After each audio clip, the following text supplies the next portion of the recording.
Glad you're with us. Okay, we are good to go. I'll pass it off to you, Mia, honey. Okay, hi everyone. Thank you for being here tonight. My name is Mia.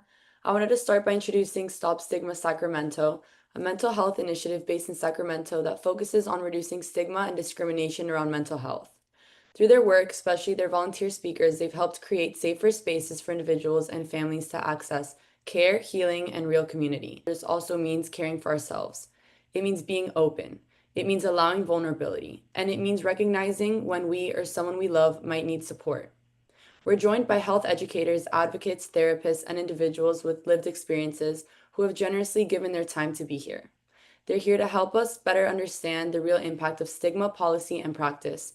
They're here to challenge us to ask deeper questions and to think about what more just and compassionate care could actually look like. Conversations like this aren't always easy, but they matter. Thank you again for being here, and I'm really glad to introduce the team from Stop Stigma Sacramento. Right. Thank you so much for that introduction. Fantastic overview of our program. We're super excited to be here. Let me go ahead and share my screen. All right. We all good? Can everyone see that? Okay, perfect. Be a little bit patient with me. This is a new PowerPoint for me, so it's going to be a little rusty, but it's all really good information. We really wanted to tailor this specifically for this presentation today. We wanted to make it really applicable for your field and things that are just going to be beneficial to you. So thank you all for being here today. My name is Amelia Baines. I'm a health educator, and I'm here to introduce you to Stop Stigma Sacramento. We're a community initiative dedicated to reducing mental health stigma and promoting open, compassionate conversations. We really want to open up the conversation around mental health. As future physicians, you play of course, my phone goes off. The work never stops in public health. As future physicians, you play a crucial role in shaping how mental health is understood and treated in our communities. Even if you don't go into mental health specifically, mental health impacts all the medical field. Today, we're going to walk through what Stop Stigma is, look at some important mental health facts, talk about why we're here, and we're going to discuss how stigma shows up in our community, especially in healthcare settings. After this overview, which is all really great information, but kind of the main part of our presentation today is going to be hearing directly from individuals with lived experience, and we'll close with questions. All right, so Stop Stigma brings together community partners, mental health advocates, and individuals with lived experience. Our mission is simple but powerful and important: to create a culture where mental health is openly discussed, understood, and supported. Oh my God, sorry, 1 second. Silent my phone. Okay. We want to create a culture where mental health is openly discussed, understood, and supported. And we believe and know that stigma is one of the biggest barriers to care, but it's one that we can dismantle together if we work on it as a community. All right, stigma is not just a social issue, it is a public health issue. Many people delay treatment for years because they fear they're going to be judged or misunderstood. As future doctors, you'll be on the front lines, changing that with every patient interaction you have. And your compassion can be the difference between someone seeking help or suffering in silence for a very extended period of time. Oh, yeah. These numbers highlight the scale of the issue. 1 in 5 adults experience a mental health condition every year, yet over half never receive treatment. That's a lot of people suffering in silence. The delay between symptom onset and treatment can be nearly a decade, which is more than most other medical conditions. Early intervention saves lives, but stigma is the #1 obstacle in the way. It's important to note that with treatment, mental health symptoms can often reduce by 70 to 90%, with some people reporting no future symptoms. It is not a lifelong thing to suffer from. Stigma isn't just a feeling, it's a combination of a lot of things. It's stereotypes, prejudices, discrimination that can come from society, from institutions, and even within ourselves and our own stigma. When people internalize stigma, they may feel shame or believe that they don't deserve help, or maybe it's not as bad as they think it is. Breaking stigma requires awareness, education, and empathy. All right, before we talk about stigma in the community, it's important to acknowledge the reality within the medical profession itself. Everyone can experience a mental health condition. Medical students and physicians face some of the highest rates of burnout, depression, and stress of any field. More than half of medical students report burnout, and depression rates are significantly higher than the general population. So while we're treating other people, let's make sure we're taking care of and aware of our own mental health. Many students also report suicidal thoughts, yet stigma keeps many from seeking help. A large percentage worried that getting mental health support could affect their residency placement, their licensing, or how faculty perceive them. This fear creates a culture of silence, even though the need for support is high, especially for mental health informed professionals. As future physicians, caring for your own mental health is not optional, it's essential.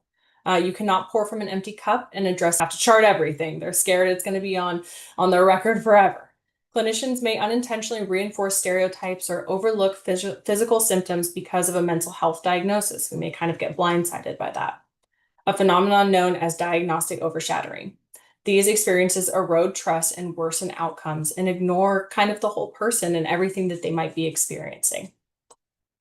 We're here to change that by really giving some faces to mental illness. We have some speakers here today who live with a mental health condition every single day, and they have chosen to stand up to that stigma and share their stories with the community and to what it's actually like in their personal life, in a medical setting, everything that they've experienced, really their experiences, their barriers, and their resilience.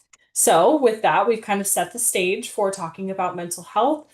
We have, I think, 4 or 5 speakers today, which is quite exciting. Usually our presentations are only 1 or 2, so this is going to be fantastic. And they're going to share their stories, and then we'll have a time for questions. They're going to be in about 10-minute segments. So while the first speaker is sharing, please type any questions in the chat. We'll have about a 2-minute buffer in between each speakers where I will read out the questions for them. And yeah, and then we'll move on to the next one. Thank you guys so much. And I will pass it off to our first speaker, Lydia. Hi, can everybody hear me? Thumbs up. Awesome. Hi, and thank you so much for inviting me today. First, I'm going to ask a couple questions. Have you or someone you love ever felt like your reality doesn't quite match up to everyone else's? Like you're walking a tightrope with psychosis on one side and a depression on the other. Well, that's what life with schizoaffective disorder with MDD feels like for me, layered with CPTSD. Schizoaffective disorder blends a psychosis with a mood disorder. For me, that includes major depression with BPTSD effects, which all affects how my brain processes stress, safety, and trust. My journey didn't begin with my diagnosis. It began with childhood trauma. Growing up in survival mode had shaped my nervous system to stay on high alert. Fear and pain became my baseline. I didn't have a language for it then, but I was living with CPTSD. As I entered adulthood, depression set in very quietly, but my mental health and depression weren't something that we ever talked about. It was always thought of as laziness or being weak. I kept functioning with smiles and jokes until my late 20s when everything collapsed and keeping my mask on weighed way too much. So I attempted suicide. I ended up on life support and I did die twice that night. But surviving that night was actually the beginning of my journey. This triggered my first psychotic episode. So after my first hospitalization, my realities started to shift. At first it was subtle, mishearing conversations. Then came the voices, the paranoia, the visual hallucinations, and the terrifying sensations of bugs crawling in and under my skin.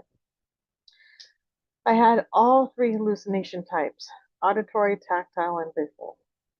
And over the years, I've experienced multiple hospitalizations. One of the most terrifying moments was being found walking down a highway, completely disconnected from reality and unaware of the dangers around me.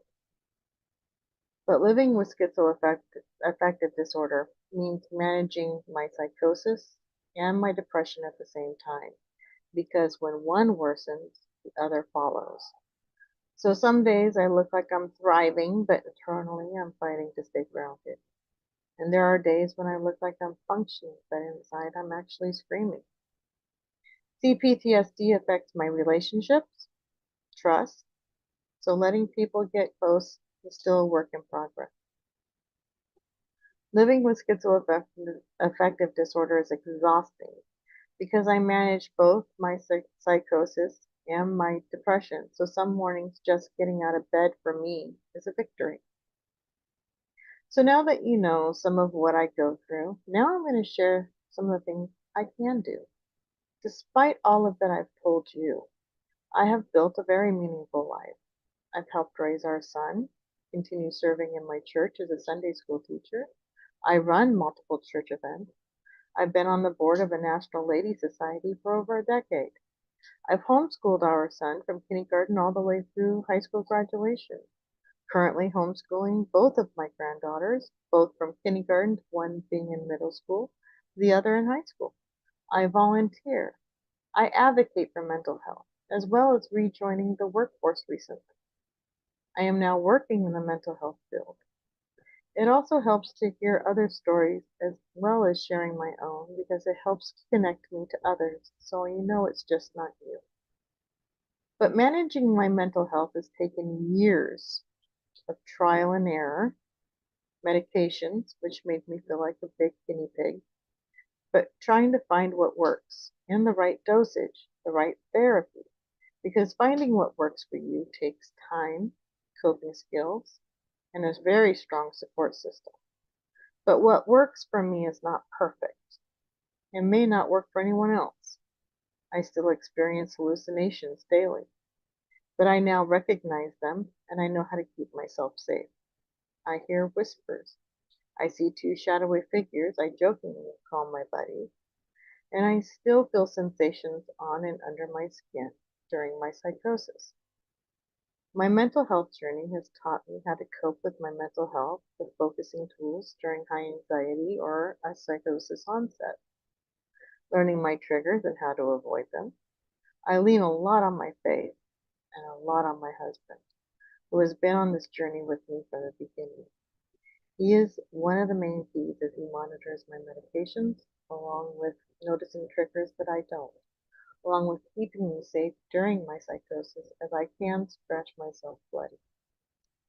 Then there is stigma, which remains one of my greatest barriers. As for people with schizoaffective disorder, most think we are dangerous, but in fact, we are far more likely to harm ourselves than anyone else. This stigma keeps people silent, and silence can be deadly. As for being in control of your mental health, it may not mean you're cured. It may mean that you can live with your condition honestly and intentionally, with self-awareness to recognize your own needs. But if you take anything away from my story today, let it be this. Seeking help is strength, and it can be the bravest thing you can do. And sometimes surviving one more day is all you need to do, as you should never give up hope. Thank you for listening to my story so far.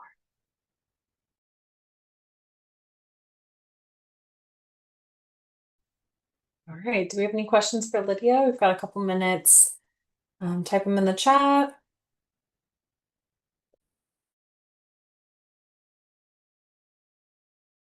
You can ask anything. Not often you can get somebody open about their psychosis.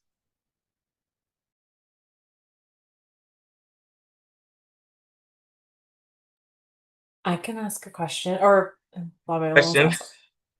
Yeah, I'm curious. What do you find to be the biggest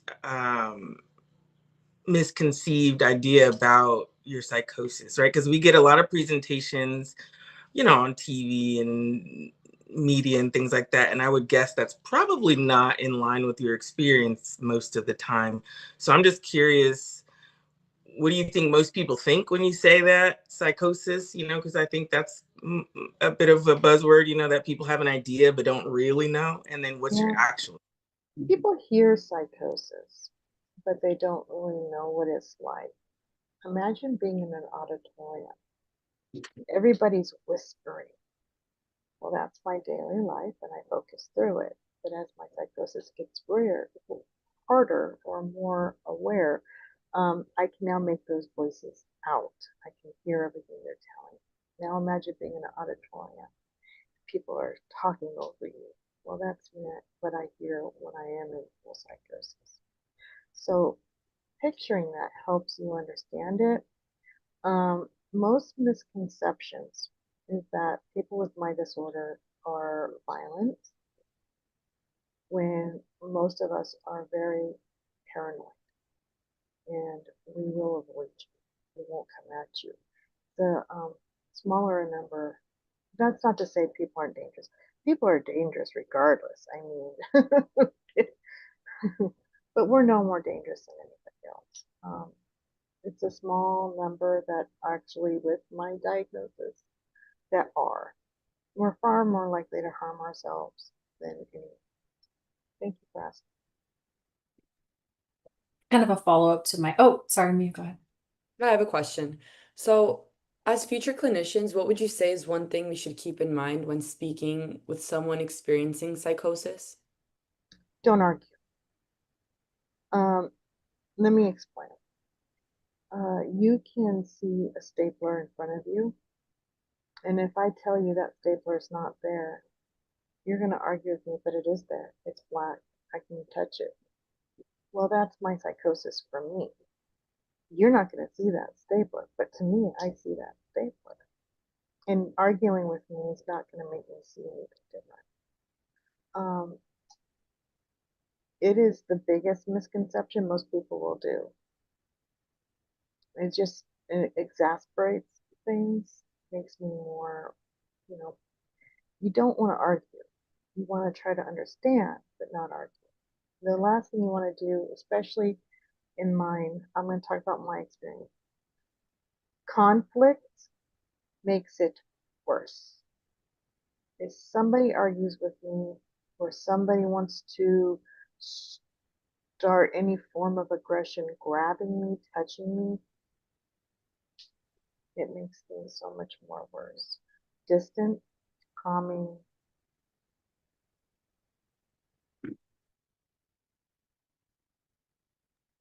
Any other questions? We got a little bit more time. Good question so far. I do want to iterate that childhood trauma and depression built up to the suicide, which built up to the psychosis. So it all stemmed from childhood trauma not being talked about, not being addressed, depression just building up. I was going to say, have you faced any stigma, like in not just your mental health providers, but any other healthcare providers over the years? Yes, therapies. I've actually had therapists say I can't help address the trauma to get through it because of your psychosis. I can't. So there's a lot of therapies that weren't going to work with me because they were afraid of my psychosis. So yeah, I've actually been denied therapy because of it. Providers that weren't comfortable. Awesome. Thank you so much, Lydia. All right. If you have any questions for Lydia, or actually Lydia's got to hop off, so this is your only time to ask questions. All of our other speakers could stay on delivery yet, but thank you so much for being here. All right. And our next speaker is going to be Sharon. Thank you. First of all, I would like to say it's an honor for me to share my story with you today. I'm here today as a person who has lived with mental illness for much of my life. As a beneficiary of mental health services for more than 50 years, I'm proud to now use my voice as an advocate for compassionate, accessible mental health care. In 2014, I experienced a series of traumatic events and was diagnosed with bipolar I disorder. Before that, 2 psychiatrists had diagnosed me with bipolar II disorder, but I didn't believe them. Looking back, I believe I have lived with this condition for most of my life. The difference in 2014 when I was diagnosed was the level of trauma. It pushed my illness into a more severe and visible place. There is also a family history. My older sibling, who died of AIDS in 1994, lived with what was then called manic depressive illness. In my childhood home, mental health was never discussed. It was forbidden. So I grew up with a persistent sense that something was wrong with me, but without the language to understand it or express it. Because I didn't have that language, I coped in the only way I knew how, and began to use drugs and alcohol to regulate my emotions, and it helped me feel better about myself. That eventually became destructive, but I have been clean and sober since 1988. The events of 2014 were a turning point. I had allowed my adult son and grandson to live with me temporarily so they could stabilize. During that time, my son, who was not in recovery, began manufacturing drugs. On legal steps to have him removed, and in the middle of that process, my 50-year-old brother died by suicide. He jumped in front of a train. As the oldest child, I put my own grief aside to support my family. At the same time, my son began influencing other family members against me. I was shunned completely. So I was grieving and trying to protect my father and losing my support system all at once. Under that level of stress, my mental health deteriorated. I developed severe panic attacks, hypervigilance, and trauma triggers. I stopped sleeping well, and my body was in a constant state of alarm. Eventually, I was placed in a residential treatment program, which my son tried to interfere with by insisting that I stay longer than the recommended stay. In my opinion, it was the cumulative trauma that precipitated bipolar I disorder. And since that time, I have been completely estranged from my family of origin. Psychotherapy has been central to my recovery. Through therapy, I learned grounding and emotional regulation skills. I began to understand the relationship between trauma, mood instability, and stress. I learned to recognize early warning signs and to take action before symptoms escalate. Today, my treatment includes medication, a mood stabilizer, an antipsychotic, and sleep medication, ongoing therapy, and a structured lifestyle. So therapy is a priority. Sleep is a priority. Routine is a priority. And reducing stress and stimulation is a priority. One example of healing that stands out for me is for a long time, I could not hear the sound of a train without panic. When I drove near train tracks, my eyes would go straight to the tracks. My therapist helped me reframe that trigger. She suggested that I think of trains as a place of remembrance, as a way of saying hello to my brother. Over time, I began taking short train trips, and now I love riding the train. I also have a strong and supportive relationship with my boyfriend. He lives with ADHD, and we both have learned that mental health requires communication, flexibility, and compassion. That shared commitment has strengthened our relationship and my stability. Over time, I have learned to channel distress into purpose. I work at a law firm 4 days per week. I founded a neighborhood association. I serve as a commissioner on Sacramento County's Adult and Aging Commission. I became a certified end-of-life doula for formerly unhoused individuals in hospice. a program which is the first of its kind in the nation. And I continue to create dolls which have won awards at the California State Fair. So creative expression and service have become part of my recovery. I have come to understand that openness about mental health can be transformative, both personally and socially. I am committed to normalizing mental health treatment and reducing stigma by speaking openly about my diagnosis and recovery. So that commitment is what brings me here today. Thank you. Thank you. Oh, do I look in the chat for questions? I can monitor the chat for questions. If anyone has any, I can read them out to Sharon.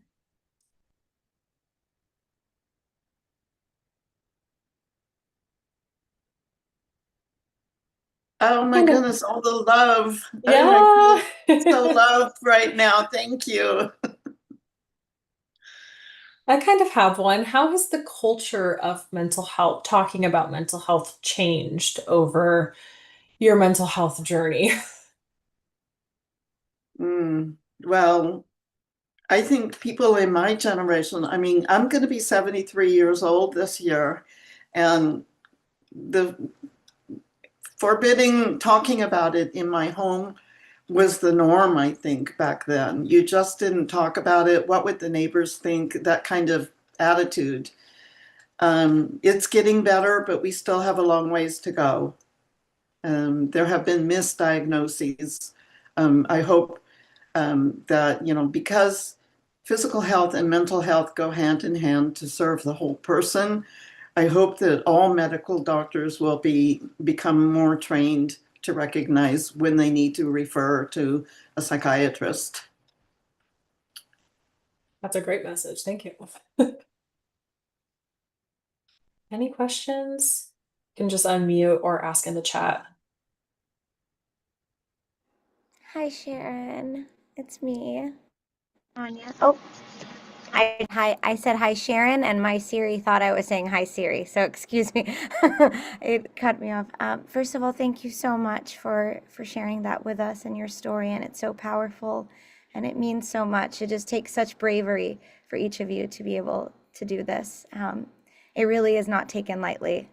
Was on the verge of tears many times as you were speaking, and I feel like you answered this in your own ways already, but I'm wondering, I want to be a psychiatrist. I know a lot of us do, but also a lot of us want to do a lot of different things. And something that I think is so powerful about your story and the stories of this evening is not only, no matter what field you want to go into, how important it is to be able to have the skill set of listening and not discriminating and being with another person, taking our time and really honoring their stories. And so I think my question for you is, what's one piece of, I would say like advice, but what would you want each future physician, if they were listening to you tonight, what would you want them to know and how they can better treat their patients? Do you mean psychiatrists or regular physicians? All physicians, like when you think of medicine as a body, like, because psychiatrists absolutely have that training and some might not have that inherently in their systems. So what is your question again? Can you reframe it? Absolutely. Just more so like, what is something that, what is it that you wish each, clinician that you interface with would have, like a skill set or an ability? Yeah, like some. Does that make sense? Just good listening, but maybe better screening processes. Mm-hmm. And we certainly need more clinicians. We need more and more and more. And when the stigma becomes more reduced and people recognize, hey, I need to go to a therapist, we're going to need more therapists. So, that would be my answer. Thank you so much. Absolutely. That's one thing we definitely take back to our higher ups in behavioral health because, the role of Stop Stigma is to open up the conversation. But once someone wants to have the conversation, we have to have people there. And so there is a bit of a gap in, people saying, you know what, I'm ready to talk about this, and then them actually being able to talk about it. So we're constantly working on it and improving it. It takes people who care about mental health to, go into the field. So I'm happy to hear we've got a couple potential. I've got one more question for you, Sharon, and then we'll pass it off to La Viola. But what kinds of support have felt most meaningful to you, and what does a good support system look like to you? Do you mean family support, friends, or clinicians? To me, this sounds like a personal support, but I guess you could answer for all. Well, for my therapist, for her to be accessible to me, I mean, we meet like every 4 weeks by Zoom. I've never met her in person, but she makes herself available. I can email her anytime and she will Zoom with me. It's excellent. With my friends, good listening, just being there, being present for me is really important. With my boyfriend, learning to listen to me, knowing when to move away from each other and give each other space. That's important. And then talking through things. That's really important. Thank you. Perfect. Thank you so much. All right. I will go ahead and pass it off to our next speaker, La Viola, and I'm gonna hop off because I have to go. But La Viola is gonna take it over at the end to do a couple of little wrap-up slides, resources, and things like that. So thank you so much. Have a great rest of the presentation. Awesome. Thank you, Amelia. Can you guys hear me okay? Yes, but you are not highlighted or spotlighted. I don't know how to do that. Can one of our hosts spotlight La Viola for us, please? Absolutely. She was actually spotlighted. I wasn't sure what happened there. There you go. There we go. Perfect. Thank you. So I apologize. It probably was my own technical difficulties.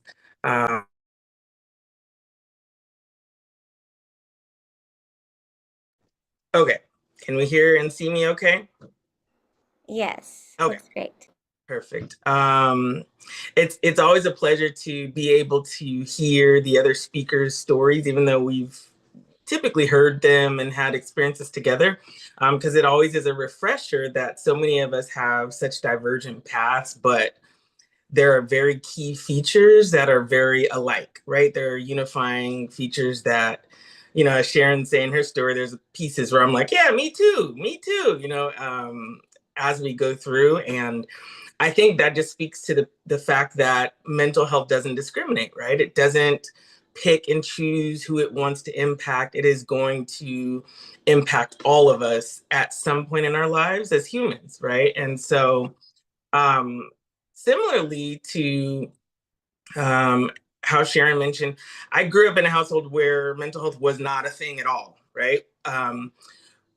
Generationally, maybe a little bit different. I grew up in the late 80s, early 90s, but my family is a very old school traditional Black family. And I definitely encourage future physicians to be mindful of cultural differences, because I think they definitely can impact how we speak, how we look at a clinician, how we just interact at all, whether we question things, right? And for me, my cultural background was very hesitant towards any type of health, whether it was medical health or mental health. Any of those things were a little bit scarce in my family, right? My family was very traditionally Christian. I grew up in a Pentecostal home, which is very fundamentalist Orthodox Christianity. And so when we had a problem, you prayed about it. You don't necessarily go to the doctor because you have a headache. You might quite literally start praying about it right then and there, right? And so I think for the earlier parts of my life, that just kind of made sense. And for common everyday experiences, that was fine. It wasn't until, and I'm sorry, I'm putting I'm looking at a timer over here to clock my time. Until I was about 12, I think for the most part, things were pretty commonplace. My parents did have a separation earlier in life, but I managed that fairly well. However, when I was 12, I unfortunately was the victim of a very violent sexual assault. And I will say, whoever it was that I was going to be prior to that event just no longer existed, right? But because of my background, because of my family, because of the way things had been taught to me, I didn't have the tools to know what to do once I had been assaulted. I didn't know how I could talk about it. I didn't know terms like, consent and things like that. I had no idea about these things. I really reverted to the religious teachings of my family, and I just really tried earnestly to be very good, right? That's the best thing that I could figure out to process in my young 12-year-old mind, think in that stage of development how massive and grand the world is. And I was really just trying to figure it out, right? I didn't feel comfortable sharing that with my family or anything. And so that was the onset of what I now know to be really complex post-traumatic stress, as well as depression and anxiety, among kind of other interwoven things, right? I didn't have the terms for any of those things then, right? I knew I was really sad. And I knew that sometimes following that event, I wanted to die and I didn't feel quite comfortable in my skin and I felt really gross and I had very distinctive issues related to touch and humans being too close. But the way that I coped with that is by staying busy. I mean, any kind of busy. I played every sport. I did every club. I was in the Spanish club and the cooking club. I was in Future Farmers of America. I'm not exaggerating. I helped to birth a baby cow. I did everything because for me, that was a way to kind of deal with this chasm that was feeling inside of me, right? This attack had left a void, if you will, and I didn't have the tools to feel it. And so I did what I could. I just dumped any activity, anything that anyone wanted to sign me up for, I did. That carried me through high school. I ended up graduating a year early. I was a very good student. And mind you, I had an old school Black mama, so she didn't play anyways. My grades were always on point. So some was coping, some was that cultural influence, again, that made sure that I was on point. And on paper, I did very well. At 17, I went away to college. And unfortunately, I hadn't really recovered from that trauma that had happened years before, right? So I go off into this new world, a new environment, and I can cope with being busy like I used to, but now substances get involved, right? I'm having a drink at 7 o'clock in the morning so that I can go to class because I have social anxiety, which is probably a remnant of that post-traumatic stress that was never dealt with. And as we know, these things spiral and grow, right? If we're not taking care of ourselves, they don't just go away. Those symptoms usually will multiply and strengthen and evolve into other things like Pokemon if we're not taking care of, right? And so my first year of college, I actually flunked out and ended up having to go right back to my hometown because I just simply was not ready, right? And that started about a 10-year spiral for me. Amelia mentioned earlier, there's my child in the back. Amelia mentioned earlier that many of us take about 10 years before we get real significant help for mental health challenges. That was certainly the case for me. There was about 10 years of self-medicating and trying to be busy and starting and stopping things that I thought were going to fill that void until I really had a breakdown and I had given birth to my first child, a son, and was just wrought with postpartum depression and blurted out in the pediatrician's office that I needed help. And that was the very first kind of semblance of any type of mental health support that I received. But even then, I don't know that I was really all in. I thought, well, I'll just take a little pill and things will be better, right? But of course, that's not the case, right? Our mental health, just like our physiological health, is something that requires a lot more than just a little pill every day to make things better, right? And so I continued on this kind of up and down trajectory. And my kind of rock bottom breaking point was that I woke up one day in a hospital reeling and just kind of like in the movies, I'm pulling cords and things out of my arms. And what had happened was I had driven while under the influence and I had wrecked into a parked utility truck. I almost lost my life that day, right? Because I still was self-medicating. I still was not taking care of myself in the way that I really genuinely needed to. I still hadn't admitted all of these horrible things that had gone on in my life. And those things just continued to evolve and fester. In that hospital stay, that was the first time that I actually cried out for help. And I was referred to therapy and to a psychiatrist. I began my first regimen of medication, which is not for everyone, but certainly has been a part of my journey. And that was the turning point, right?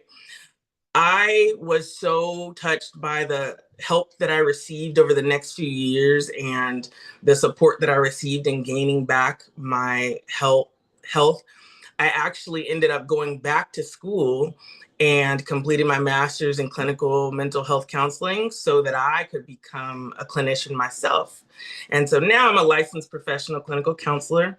I am also working on my PsyD so that I can hopefully gain my doctorate in the future. And I want to be the clinician that I definitely needed. And I think our cultural context is so drastically important because I can help sometimes give words in communities where the clinical terms don't quite fit, right? And I think that's why representation of all of our cultures and experiences is so integral, because sometimes there are words for our experiences that we haven't even heard yet. And so if there's anything that I can say to leave you with, I just want everyone to know that although the journey may not be a straight line, it might be a scenic route, right? There is hope. You can continue on. You can have all the hiccups in the world. That's what I tell my clients when I intro with them. I'm like, girl, there's nothing you could tell me that will embarrass me or make me judge you because I didn't did it all personally, right? And they always explain how they feel not judged by me, and that is why they appreciate my kind of style of therapy, and that's because I've lived it, right? And so I just want you all to know that there is a path towards wellness and recovery for everyone. It certainly is work that we have to continue on and do, but I hope that my story is a light to many of you, that despite having families and children and all the things, we still can thrive and help people to live better lives.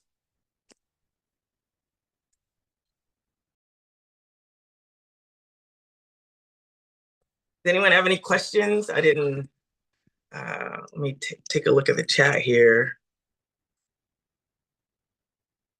Hi, I have a question if I could ask. I was wondering, if you haven't, like as a future clinician and someone who has maybe not experienced trauma, what's a tip you might have for showing someone that you're a non-judgmental or like safe person that they can talk to without having that kind of in of relatability? Sure. I love that question. What I would say is our authenticity, I think, is always going to shine, right? I don't think you have to have had every single experience that a client or a patient has had. I do think you have to, like, in my own vernacular, you gotta keep it real, right? If you have questions, I think it's very important. Like for me, I've had a ton of experiences, but one area that was a little bit of a learning curve for me when I entered into the field was in the LGBTQ community, there are evolving terms and things, and sometimes I don't know everything, right?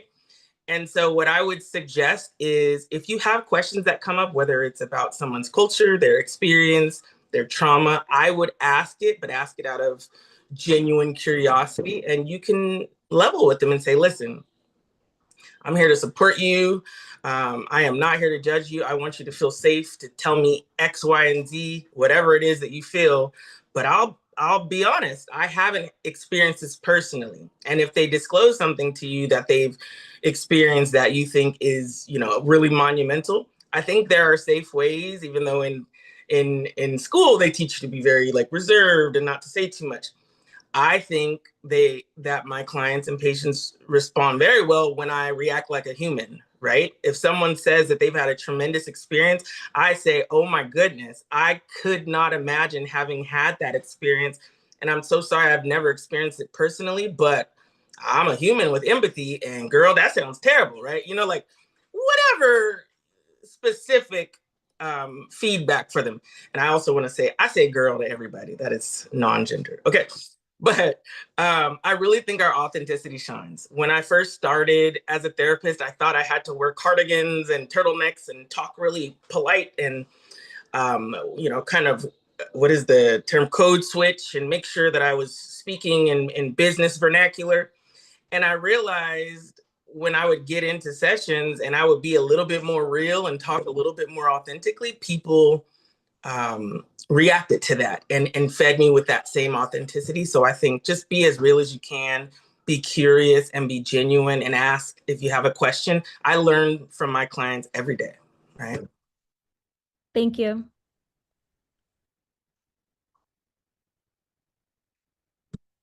Any other questions? I'm sorry, I'm on a mobile device, so I'm not able to see the chat.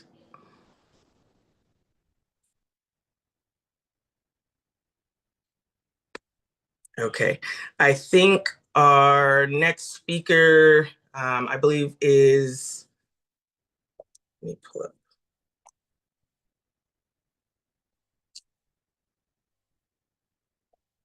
Levante, are you speaking next? Yep. All right, thank you, sir. I'll hand it off to Levante.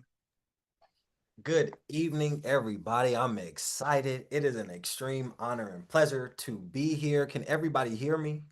Yes, sir. Okay, perfect. Well, thank you to everybody that shared earlier. I mean, the reason why we do this is because we want to show everybody that we are human, but it always gets a lot better. I'm a firm believer that when I was a kid, I used to believe that bad things don't happen to good people. However, I was raised in an impoverished community, and in that community, you tend to learn very quickly that trauma doesn't discriminate. It doesn't matter how old you are, how young you are, you can always be exposed to how dark life can be. I like to start with my early childhood stages because the inner child stays with you throughout your entire life. And where trauma resides is with that younger self, especially if nobody gets to talk to you about it or process it. I was one of those kids that you would call a golden child in a sense. Now, we ain't have the most money, but I was one of those kids who was proficient in academics. I was an honor roll student. I was someone who was very popular. And also, I had a great smile. So I think that was something that was an additional bonus. But the reason why I say this is because I want for each and every one of you to understand that it's important to never judge a book by its cover because you never know what page is being written, which chapter that person is on. Because where everybody praised me, what they didn't notice is the darkness that I had to endure throughout my life as well. That golden child that everybody viewed experienced the darkness that was my older brother and myself coming home to see our mother burn with a third-degree burn on her neck, an iron sliced her face, a broken jaw and a broken eye, to a point where she was unrecognizable. And during your early childhood stages, I'm in the 5th grade, and the only thing I could wonder is what happened. But no one ever really told me why this situation happened. Because for a child, it's stay in a child's place. That darkness for me was when I got older and I became an adolescent, was me being shot at twice in my life. Once when I was 12, the second when I was 17. Both of these experiences happening before I even became 18. And still, nobody ever processed it with me. So I cried and I got up the next day and got ready to go to school. But see, I wish someone would have told me that when your body goes into this heightened state and your nervous system starts to go out of whack, those are experiences of trauma. But most importantly, I wish someone would have told me that what your mind forgets, your body remembers. So when you go in a situation that is similar to a traumatic experience, regardless of what your trauma is, your body will respond and remind you exactly how you felt when that first experience happened. Maybe that's why I started to associate calm with chaos and chaos with calm.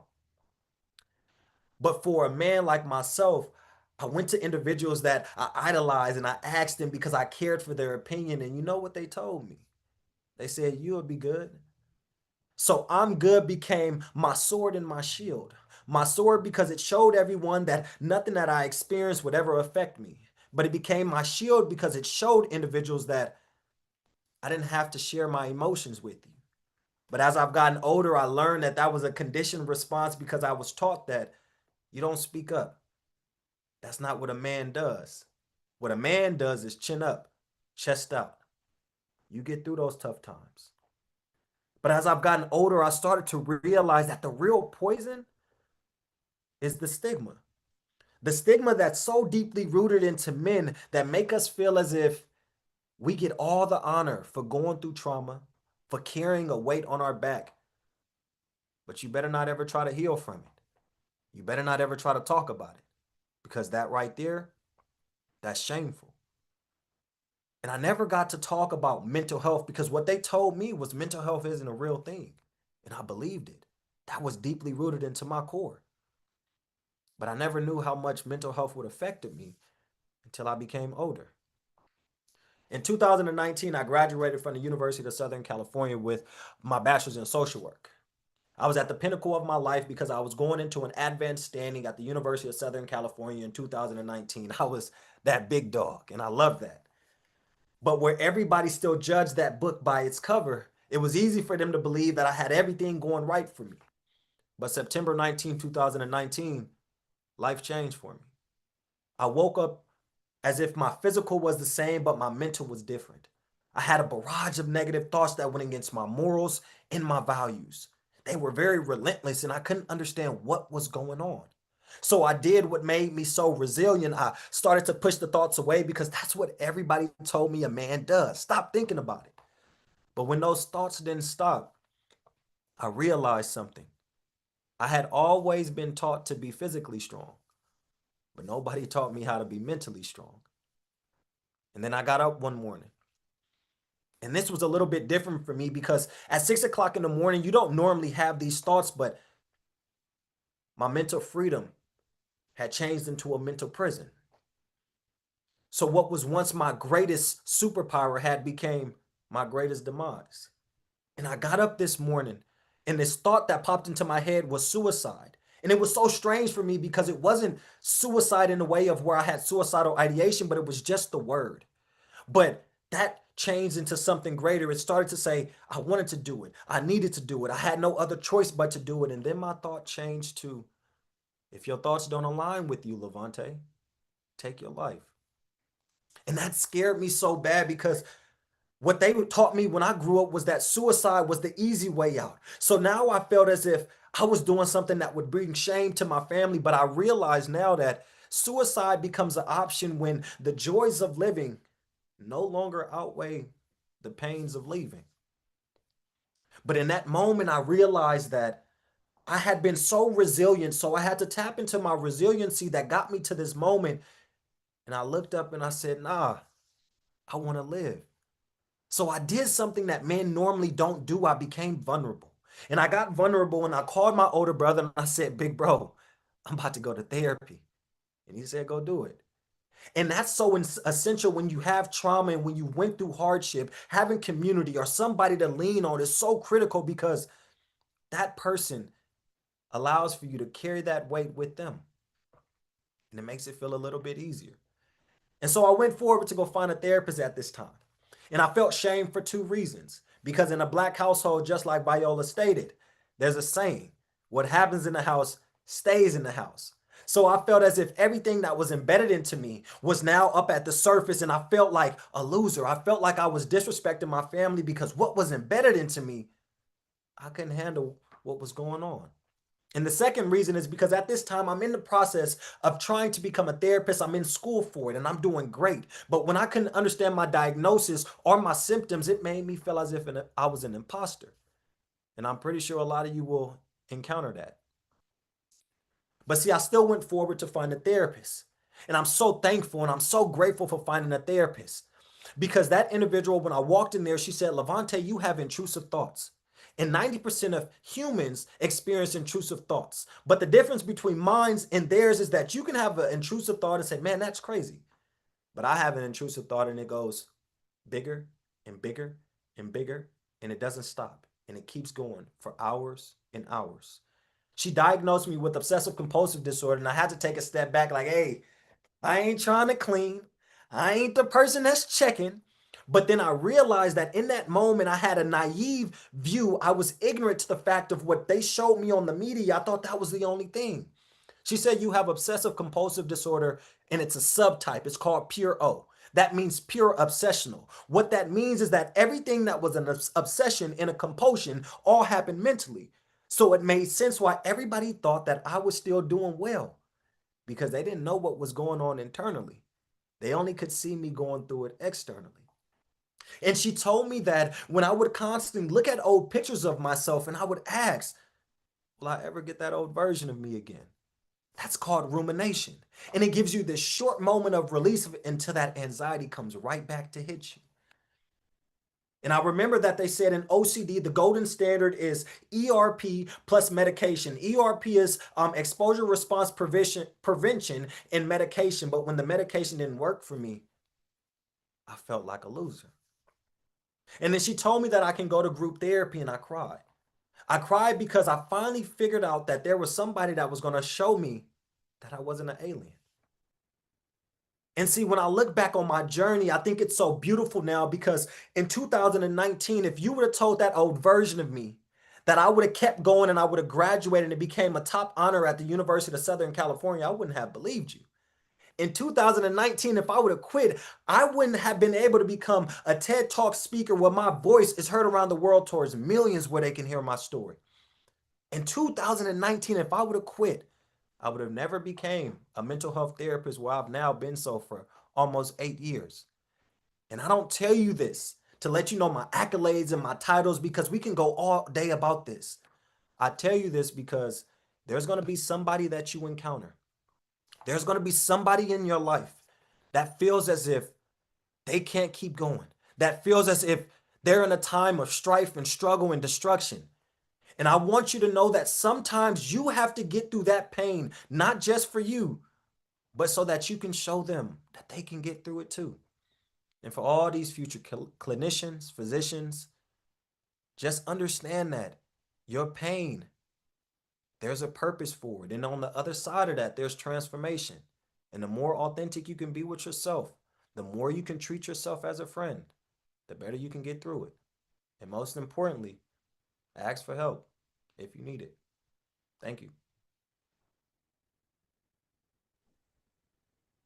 I was clapping. I love to hear Levante's story. I don't like to go after him though, if you guys can see why.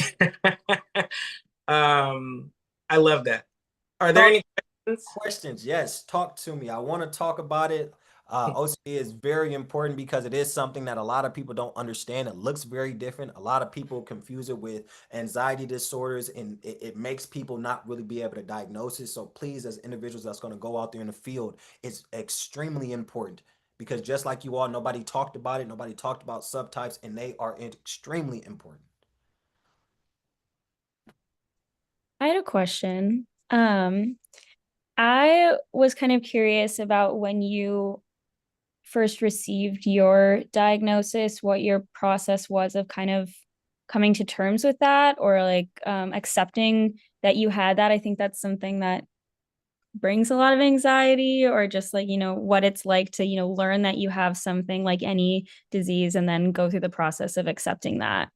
Great question. It was really hard for me. I'm not going to lie with you. And I'm going to be so transparent with you and honest. It was difficult. However, I was at this point in time where I was sick and tired of being sick and tired. I needed some type of direction to happen.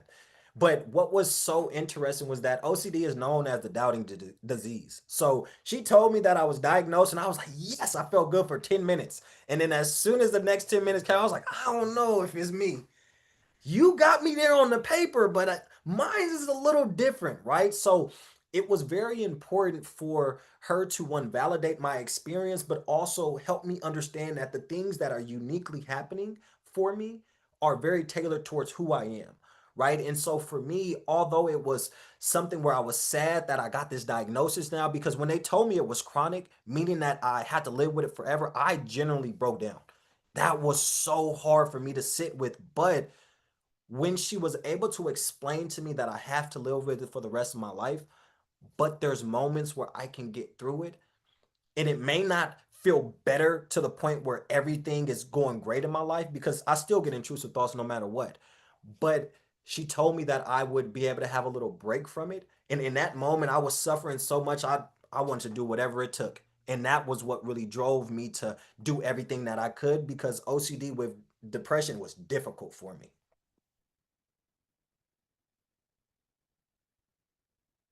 I hope I answered it.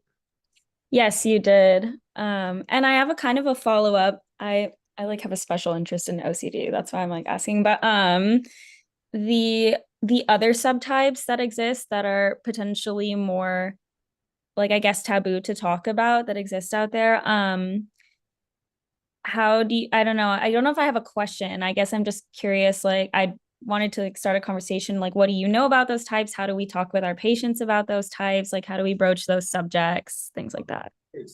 Great place that you can look up something. It's called OCD Stories on YouTube. He goes a great deal into it with all the subtypes and the taboo stuff. Also, IOOCDF.org, which is the International OCD Foundation, teaches you a lot about the subtypes as well. Now, the subtypes, it's a lot of different ones, right? So you have some that are more taboo, which is like relationship OCD. Now, relationship OCD isn't the fact that you dislike relationships or you have relationship anxiety. It really is where your thoughts may cling onto one thing, or your thoughts may get to a point where you are constantly obsessing over, do I love this person? Do I not love this person? Do I not love my friend? Do I not love my parents? So it can go from intimate relationships to just regular friendships to family. You have things such as harm OCD, where individuals can get a thought that says, I could take this person's life right now. The difference is that individuals who would want to harm somebody, they don't have any guilt from it. They don't have anything from it. The person that has HOCD, they get this thought and they say, I want it. But why is my thought saying I need to do this? Why is it saying I have to do this? Why am I thinking about this and obsessing for 3, 4, 5 hours over the same exact thought? And so when you're talking with people about OCD and you're talking with people that have these different intrusive thoughts, I want you to make sure that intrusive thoughts is something we all have, right? That's not something that tailors very differently. But when it comes to OCD, you have thoughts that are very simple, where you would get a thought that says, oh, you're about to step on that crack. Watch out, you're going to break your mom's back, right? You're like, oh, that's just a little nursery rhyme. That person with OCD would get, oh, if I step on the crack, my mom's going to, oh my God, I'm going to hurt my family. I'm going to hurt me. I'm going to hurt everybody. And then you're obsessing over the same exact thought for hours on end. So 3 things that I like to look at when you're talking with somebody about OCD. So one big thing is the trauma doesn't matter. So if they went through trauma, figuring out where it stems from, it doesn't matter. It won't stop the cycle at all. A lot of OCD, when it comes to these subtypes, they come to the values. You look at the values because what they call is value-based living. So you tend to live based off your values, not based off your thoughts. That's very important for somebody that's going through the process of OCD. And then also you have this moment of where you really want to understand, what are your compulsions? What are your obsessions? What are you doing for reassurance? Also, you want to look at how that person is reassuring themselves. Reason why is because reassurance feels good, but it continues the cycle of anxiety, because what it does is you are thinking, your thoughts are like, oh, you gave me the right choice, but your thought doesn't know whether it's good or bad. It knows that you give a certain emotion to it. Once you give the emotion, it says, let me throw some more at you, Levante. Something's happening. And that emotion could be, you just are so sad. You're distressed, but your thoughts like, I'm helping you out, Levante. Let's go, right? And so that's something that you really want to take into account. And when you're having conversations with people, allow for them to just talk about what's really happening. How long are you having these thoughts? Do you have the same themes all the time? A lot of people have some of the same themes. So some will be scrupulosity, where it's about religion and God. Some might go to relationship. Some might go to harm. Some might go to the point where they have the basic common ones where it's about germs. So it's things of that nature as well. Hey, Levante, I just want to jump in. We have Dr. Patrick Ma, who's on the call now, and I want to go ahead and introduce him. We're looking You for absolutely still have time, Patrick. Please. Yes, we'd love to awesome. hear from you. Go ahead, Patrick. Thank you so much. How about that? Thank you. No worries, Levante. Always, it's my first time hearing your story, but I just caught the end of it. It's very poetic, which is a style that a lot of Black speaker use. It's almost like it's like a poem, like you're reading a poem, though you're sharing a story. I love it. It's hey, kudos to you, man. Hello, everyone. My name is Patrick. I'm actually not a doctor. I'm a PA. I'm a physician associate. So, really glad to be here with all of you and sharing your story because you are the future of healthcare, and we want you to not only be sympathetic with your patient, but also understanding, just like Levante mentioned, if you have these feelings where you don't quite understand or having these thoughts in your head, what can you do? And it's okay to reach out for help. So yeah, my story started way back. I was born and raised in Vietnam. My mom and dad divorced at a very early age, basically right after I was born. So my mom left to go to the US by herself and left me with my father, who's happened to be an abusive alcoholic. And when I was a little bit older, my grandma would tell me that my father would start hitting me when I was just about 6 months old, which is very young. But that's what happened. And he continued to hit me, like physically abuse, was physically abusive all the way up until I was about 13 or so. Um, I remember at the age of 13, my father hurted me so badly that I wanted to take my own life. And I did. I went to a friend's place and went up to the bathroom and closed the door and slit my own wrist. Um, I was really lucky that my friend's father, needed to go to the bathroom, so he knocked down the door and found me just in time. They rushed me to the hospital. They pay for the bills because in Vietnam we don't have not universal healthcare, but they don't treat you first and ask for payment later. If you don't pay, you don't get treated. Which is very lucky that my friend was well off, so their family was able to pay for the medical bill and I was treated on time. They did have one condition that I would never share that part of my story with anyone because it will bring shame to their family, and it's also considered like bad juju, to have someone commit suicide or attempted suicide in your family home. I remember coming back home to my dad, who was drunk when I walked in, little little surprise to me. But when I walked in, he started pulling out his belt again, and I knew he's gonna hit me. And it must have been from just the near death experience that I just didn't give a care anymore. I grabbed the closest thing to me, which was a baseball bat, and I just bashed him in the head and gathered my things and left. I went to my grandma's place where I took a hideout and she took me in. I was happy for a while, but we were very poor. I remember distinctively that, there are days where I didn't have anything to eat. And one of the instance, I came home because we are a multi-generational family. There's multiple families living in a tiny little house. And I remember coming home from school and I was really hungry and didn't have anything to eat. And there was no food that was portioned for me. And I went to the sink to wash my face and I saw a plate in the sink with a bit of leftover food that have been washed over with water and soap. And as a 10 years old, I remember pick up the food and ate it. And I was crying when I was doing it. Because for me, that was probably one of the lowest point for myself as a human being. And I see myself and I just did not see a future that I can envision to do anything I was just wondering, how would my life get better than this? How can I get out of this situation? Fast forward a couple years after that, my mom, who left to go to the US by herself, came back and reunited with me. She decided she's going to take me to the US. So it took several years for the paperwork to go through, and I finally was able to migrate to the United States. At the age of 17, coming to the US on an airplane for the first time ever, was quite exciting.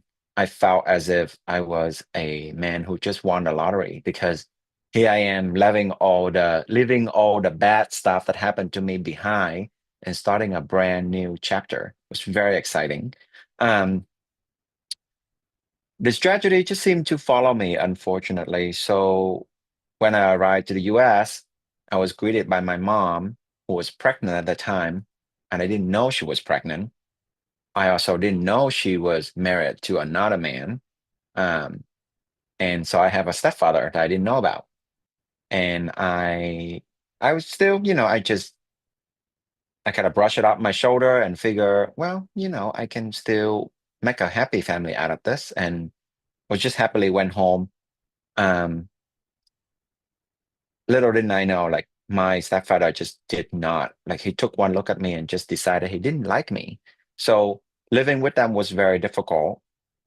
But I think when my mom found out that I'm gay, she decided to kick me out of the house. And that was probably one of my most devastating moments, because here I thought that finally I have someone who will take care of me, not because they have to, but because they want to. And it turned out she just didn't care, that she didn't care enough. She didn't care enough about me as a human being to look past my sexuality. And she only saw me as someone who will bring shame to the family. So she kicked me out. 2 months in the US, 17 years old immigrant who didn't speak English. I was very fortunate that I have two aunts who live in California. So I just pack up all my stuff and moved to California. I was living with one of my aunts for about a year or so, working at McDonald's and going to high school. I did not speak English, so they make me repeat everything that you guys have to do in high school. So I finished a 4 years high school program in 2 years. It was quite a time. I graduated as the oldest senior in my class, which for me was a little bit embarrassing, but I did it anyway. And then I moved out of my aunt because she has some family issue of her own. So I moved out, got another job, and put myself to community college. At the age of 19, I still didn't speak English as well as I do now. And I didn't have any idea of what I want to do with my life. I was very lucky that I have support and mentors at the time who kind of guide me. And I thought that I wanted to be a nurse. But all the I guess, tragedies and all the trauma, we call them ACE, or adverse childhood events. All of the adverse childhood events finally caught up to me when I started community college, because the stress of school and the pressure that I put on myself was just becoming too much. I'm start having suicidal thoughts where I want to kill myself again and just don't want to exist, because I didn't feel like I could survive all the pressure that is on me at the time. And I'm pretty sure I had depression, but I just didn't know about it. Again, lucky for me, like, I have mentors and teachers who really care about me, and they encourage me to get help. I was on Zoloft for a year, which is an antidepressant, if you weren't aware. And then I had access to talk therapy, and I was able to access that for a year, and I feel better. I learned the skills that I need to continue with my life without feeling like I don't deserve to be on this planet Earth. Having the diagnosis of clinical depression is something that you carry with you, especially as an Asian man from an culturally minority, especially here in the US. But back home too, like, we are men. We are not to be talking about our feelings and feeling down. You're supposed to pull yourself up by the bootstraps and carry on because you are the pillar of the family. You keep the family together. So having depression was something that I'm really ashamed of. And I still look back today and still have feelings and mixed feelings about it. But with all this tool that I learned from therapy and with the help of antidepressant, which I'm no longer on, I was able to carry on with my education. But being a minority group in the US is not an easy thing, as you know, especially in this climate. But I was a gay man, I was an immigrant who did speak English well. I'm from a low socioeconomic status. It just seems like I have everything stacked against me. I remember one of my first professor at community college when I told her that I didn't speak English well and I would love to get some additional help just so I can thrive in the class. She told me I should change my major because I wouldn't make it as a nurse. And looking back, she's right, because now I'm a PA, which is more credential than a nurse would be. And despite everything that's stacked against me, I still was able to carry on with my life, having that work ethic that instilled in me from a very young age. I think 2017, I graduated from UC Davis with a 4.0 GPA. I was the highest achieved undergraduate man, they call it. So I got all the awards, and I have a university medal as well, which is the highest honor. I sat on a commencement stage along with my professors while my peers are sitting down below at the stage. It was the proudest moment of my life. And in 2020, it's all fuzzy because I'm older, so the timelines are a little fuzzy. But 6 years ago, I got into, 10 years ago, I got into one of the most prestigious physician associate or physician assistant program. It's a master's degree in the nation at UC Davis. And I graduated at the top of my class. The program has about 5% acceptance rate or so every year, so it's very competitive. And I have been a physician assistant, or now we're changing the name to physician associate, for about 6 years. Last year, I was promoted to a senior PA. I am the youngest and the first PA to reach this rank below 40. I was 35 when they promoted me. With all of this said, it's not to toot my own horn, but for you to tell you that your patients, your future patients, may have challenges that they're not aware or they don't know how to deal with. As a future clinician, it is your job, it's your duty, your sworn duty, to help your patient understand where they're going and how to help them and get them the help they need. You may not have the tools to help them, but you can direct them to the people who can help them out. And as a future clinician yourself, if you experience any of these feelings or emotion that you don't know how to deal with, and scientifically speaking, it's a chemical imbalance in your brain. Some people do well with medication, some people do well with CBT or cognitive behavioral therapy, and there's EFT, there's all kind of talk therapies out there, but a combination usually work best, and then they will provide you with the tools you need to continue with your life. And I hope that my talk inspire you to get the help you need when you need it and help those who are in need. It's quick talk. You have any questions? I'm available for questions. Awesome story, Patrick. I haven't had the pleasure of hearing. Sorry, I just realized my video wasn't on. Hearing your story before, but that's incredible. I love it. Thank you. Thank you. Thank you for sharing. Absolutely. Thank you so much, Patrick. That was absolutely beautiful, so touching. Does anyone have any questions they'd like to unmute or place in the chat that I can read? Oh, thank you, Pete, for spotlighting me. I always forget to do that. Questions might come up later, and if so, we'd love to be able to reach out to you, Patrick. Thank you so much. truly. Absolutely. Yeah. My speech is not as eloquent as Levante. He's very poetic. I don't have that skills. Don't, Um, Patrick. and Nobody is as Levante. yeah. But you know, I've been a speaker with the Sacramento Speakers Bureau for quite a long time, and it depends on the target audience. Usually I tailor my speech a little bit, but you know, I just literally just got off work. So I'm winging it, but hopefully that helped. And you know, sharing story with you guys would just kind of help you understanding that, you know, you can be a working professional. I am a PA, I'm a clinician, and I have depression myself. There are more people with mental health illness than or mental health issue or mental illness than you think. And just because you have a diagnosis or haven't been diagnosed, it doesn't prevent you from achieve your dream. I am literally living my dream. I am my dream job.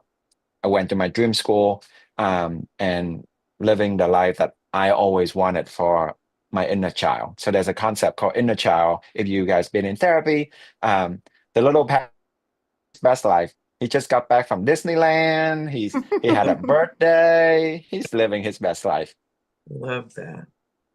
Giving us all hope. Thank you so much. I'm living it. Absolutely, absolutely. Thank you, Levante. Thank you so much. Okay, I guess I'll share my screen now for the remainder of our presentation. Get this up and Yeah, going. I'll go over our closing in place of Amelia, who had to leave a little bit early. So I appreciate you all bearing with us. Of course. 1 second. And I believe we're starting on this Yeah. slide. Is that correct? Yeah. Okay. So overall, we want to just highlight that there are many wellness strategies that medical students can find or adhere to in order to make sure that their mental wellness is prioritized. You definitely want to make sure to prioritize your sleep consistency. Make sure you have a support network, right? I know that when you're in student mode, it's very easy to isolate and hunker down and get in those books, but make sure that you are connected, right? And I hate to break it to everyone, but actually talking to humans is a part of that as well. I love text and social media, but sometimes you have to physically be around other humans in order to kind of recharge, if you will. So make sure you have either peers, mentors, family, just community in general that is supportive of you. One person in your life can make a difference, right? Set realistic boundaries for yourself. We all want to do the best, but we definitely need to manage our overcommitment. It's a hard task for me, but practicing saying no is an integral skill that comes along with being a professional, right? We also want to make sure we're engaging in regular movement. I am not a huge fan of like pumping iron at the gym, but short walks, stretching, brief activity breaks, yoga, mindfulness, any of these things where we're just moving our body is actually good for our mind. And you want to make sure to do that, especially on those days when you're hunched over the computer for several hours, right? You may even want to practice reflective check-ins like journaling, again, with mindfulness, even brief pauses. Just saying, I'm going to have 10 seconds of nothing, and then allowing yourself to just be for 10 seconds, that counts, right? Just make sure that you're reflecting and checking on yourself before you go out there to check on everyone else. Seeking support early is really important, right? As soon as you have an inclination that you're feeling down or something's going on, check with peer support groups, counseling services, wellness programs. Some works have EAP services. There are a ton of things that may be involved at your educational center. Make sure that you're seeking support, though. You don't have to go through those symptoms alone if you are feeling overwhelmed or burnout or stressed or any of those other symptoms. Overall, stay connected to your purpose, right? Revisit why you chose medicine. Meaning protects against burnout. So when you're stressed, think of that why. Why did I do this? Why am I here? Why am I trying to help? And sometimes that can get us through those rougher days, right? Danya, you can go to the next slide. Thank you so much. The role of future physicians, so all of you, you want to make sure that you're using first person language, right? Emphasizing the individual patient, right? So you want to meet your patients where they're at, right? You want to honor their subjective needs And while you are going to have probably quite literally a textbook about, who is what and cultural ideas, make sure that you are hearing your clients and patients for exactly who they are and what they're presenting with, rather than preconceived notions, right? We all have biases, and we're going to talk about that in a moment, where challenging our assumptions and biases is also a part of your role as a future physician. But none of us are exempt from that. So there are ongoing conversations that we want to make sure to have with ourselves, our colleagues, our supervisors, our peers, whoever it is that you feel comfortable with. You definitely want to normalize having those conversations about mental health, having conversations about biases. We don't want to act like we live in a bubble and the world is perfect, right? I have moments where I'll say, oh my gosh, I can't believe I said that to a client. That may be something I have to discuss with my clinical supervisor, right? We are not devoid of mistakes, and that's okay. You can be a wonderful physician, be an awesome clinician, and your patients and clients may love you and still make mistakes, right? This is a part of life. We just want to make sure we're having conversations that are challenging any of our assumptions and biases over time. As a future physician, you also want to make sure to advocate for equitable access and make sure that you're modeling empathy and respect, right? You can't try and change the world and do wonderful things and then be a terrible person, right? Objectively, right?